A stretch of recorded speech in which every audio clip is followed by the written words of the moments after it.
ಅಕ್ಕ ಅಕ್ಕ ಅಕ್ಕ ಏನಾಯ್ತೆ ಅಕ್ಕ? ಏನಾಯ್ತು? ಏನೇ ಆ ಬಮ್ಮನ ನಿಮ್ಮಮ್ಮ ಅಂತ ಒಪ್ಕೊಂಡ್ಬಿಟ್ಟ? ಅಯ್ಯೋ ಇಲ್ಲ ಅಕ್ಕ, ಹಂಗೇನೂ ಇಲ್ಲ. ಅದು ನಾನೇನು ಅವ್ರನ್ನ ಒಪ್ಕೊಂಡಿಲ್ಲ. ಆದ್ರೆ ಅವರು ನಮ್ಮಮ್ಮನೇ ಅಲ್ಲ ಅಂತ ಜಗಳನೂ ಮಾಡ್ತಿಲ್ಲ ಅಕ್ಕ. ಅಣ್ಣನೇ ಸುಮ್ಮನಿದನಲ್ಲ, ಅದಕ್ಕೆ ನಾನು ಸುಮ್ಮನಾಗ್ಬಿಟ್ಟೆ ಅಷ್ಟೇ. ಮತ್ತೆ ಆ ಬಮ್ಮನ ಜೊತೆ ಮಾತಾಡ್ತಿದ್ದಲ್ಲ ಅದು? ಅಯ್ಯೋ ನಾನೇನು ಬೇಕು ಅಂತ ಹೋಗಿ ಮಾತಾಡ್ಸಲ್ಲ ಅಕ್ಕ. ಅವ್ರೇನಾದ್ರೂ ಕೇಳಿದ್ರೆ ನಾನು ಹೇಳ್ತೀನಿ ಅಷ್ಟೇ ಅಕ್ಕ. ಸರಿ ಅಕ್ಕ, ಮತ್ತೆ ನೀನು ಅತ್ತಿಗೆ ಅವರು ಎಲ್ಲ ಸೇರಿದಿರಲ್ಲ, ಅದು ನಿನಗೊಂದು ನ್ಯಾಯ ನನಗೊಂದು ನ್ಯಾಯನಾ? ಅದು ನಮ್ಮ ಗುರುವಿಸಿಗೋಸ್ಕರ ಸೇರಿದ್ದು ಆಟಯ್ಯ. ಅದ್ಬಿಟ್ರೆ ಬ್ಯಾರಿನೇನಿಲ್ಲ. ಆ ಬಮ್ಮನ ನಮ್ಮಮ್ಮ ಅಂತ ಒಪ್ಕೋತೀನ? ಅದು ಮಾತ್ರ ಈ ಜನ್ಮದಲ್ಲಿ ಸಾಧ್ಯ ಇಲ್ಲ. ಯಾವತ್ತಿದ್ರೂ ನನ್ನ ಅಣ್ಣನೇ ನನ್ನಮ್ಮ, ಆಟಯ್ಯ. ನೋಡೋಣ ಅದೆಷ್ಟು ದಿನ ಈ ಹಠ ಇರುತ್ತೆ ಅಂತ. ನನ್ನ ಪ್ರಕಾರ ನಾಳೆ ಒಳಗೆ ಅಮ್ಮ ಮಕ್ಕಳು ಒಂದಾಗಿರ್ತಾರೆ.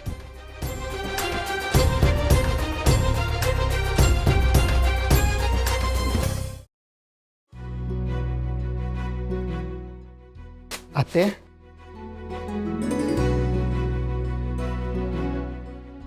ಏನಪ್ಪ? ನಿಮಗೆ ಬೇಜಾರಾಗಿಲ್ಲ ಅಲ್ವಾ? ಬೇಜಾರ? ಯಾಕೆ?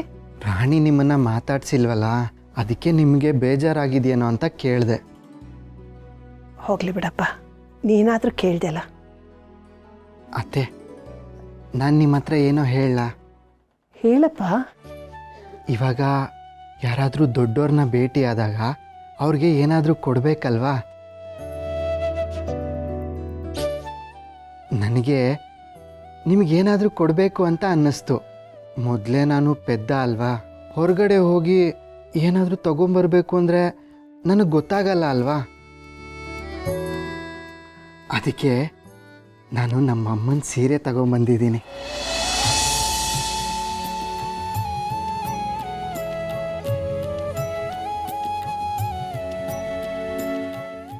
ತಗೊಳ್ಳಿ.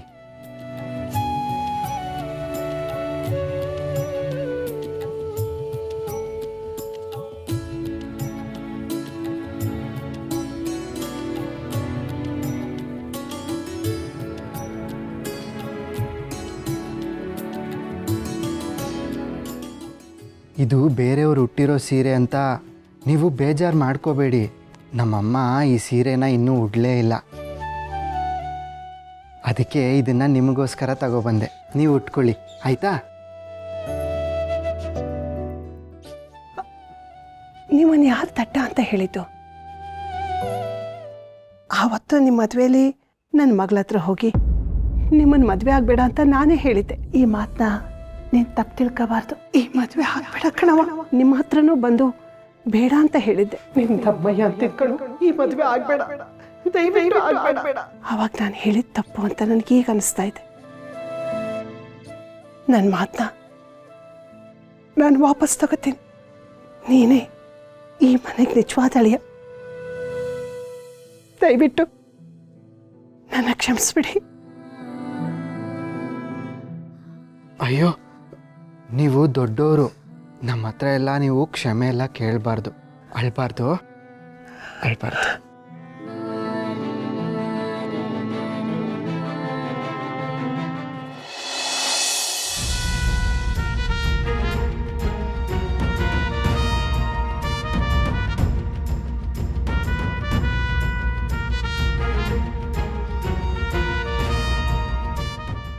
ಇಷ್ಟು ಬೇಗ ಇದನ್ನೆಲ್ಲ ಬೇರೆ ಬೇರೆ ಮಾಡಿ ಕೆಲಸ ಮುಗಿಸೋದು ಸಾಧ್ಯನೇ ಇಲ್ಲ.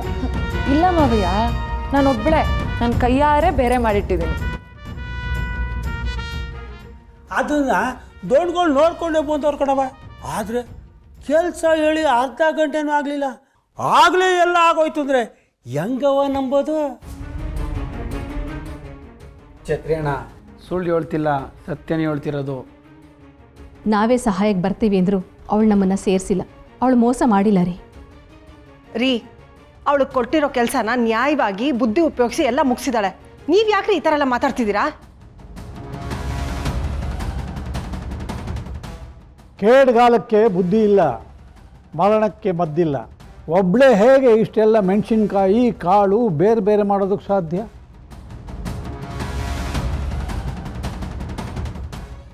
ನಾನು ಓದಿದ್ದೆ, ಅದನ್ನ ಮಕ್ಕಳಿಗೆ ಹೇಳ್ಕೊಡ್ತಿದ್ದೆ. ಅದನ್ನ ಇಲ್ಲಿ ಅಪ್ಲೈ ಮಾಡಿ ಕೆಲಸ ಮುಗಿಸ್ಬಿಟ್ಟೆ. ಇವಾಗ ಇದನ್ನ ಬಿಸಿಲಿಗೆ ಒಣಗಕ್ಕೆ ಹಾಕಿದ್ರೆ ಎಲ್ಲ ಸರಿ ಹೋಗುತ್ತೆ.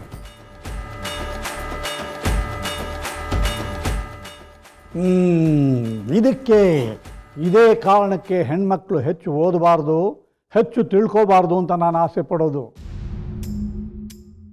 ಆದರೆ ನಮ್ಮನೆಗೆ ಓದಿರೋ ಒಂದು ಹೆಣ್ಣು ಬಂದ್ಬಿಟ್ಟಿದೆಯಲ್ಲ, ತುಂಬ ತಿಳ್ಕೊಂಬಿಟ್ಟಿದ್ದಾಳೆ. ಇಂಥವಳನ್ನ ನಾನು ಸುಮ್ಮನೆ ಬಿಡಬೇಕಾ? ಹೆಣ್ಣೊಂದು ಕಲಿತರೆ ಶಾಲೆಯೊಂದು ತೆರೆದಂತೆ ಅಂತ ಸರ್ಕಾರ ಹೇಳುತ್ತೆ. ಆದರೆ ಮಾರಿಗುಡಿನಲ್ಲಿ ಹೆಣ್ಣೊಂದು ಕಲಿತರೆ ಏನಾಗುತ್ತೋ ಛತ್ರಿ? ಅಕ್ಷರ ಕಲಿತ ನಾರಿ ಮಾರಿಗುಡಿಯಿಂದ ಪರಾರಿ ಅಲ್ವಾ? ಹೆಣ್ಣು ದಡ್ಡಿಯಾಗಿದ್ದಷ್ಟು ಗಂಡಿನ ಅಂಕೆನಲ್ಲಿರ್ತಾಳೆ. ಅವಳು ಜಾಸ್ತಿ ಕಲ್ತ್ಬಿಟ್ರೆ ಅಂಕೆ ತಪ್ತಾಳೆ. ಆಗ ಗಂಡಸು ಅನ್ನಿಸ್ಕೊಂಡವನಿಗೆ ಬೆಲೆನೇ ಇರಲ್ಲ. ಕೊಡೋದು 3 ಕಾಸು, ಕ್ವಾಣೆ ತುಂಬ ಹಾಸು ಅಂದಂಗೆ ಗಂಡಿನ ಜೀವನ ಆಗ್ಬಿಡುತ್ತೆ. ಹೆಣ್ಣು ಓದೋದ್ರಿಂದ ಸಂಸಾರನೇ ಹಾಳು, ಅಂಥವಳಿಗೆ ಅಕ್ಷರ ಬೇರೆ ಕೇಡು. Excuse me.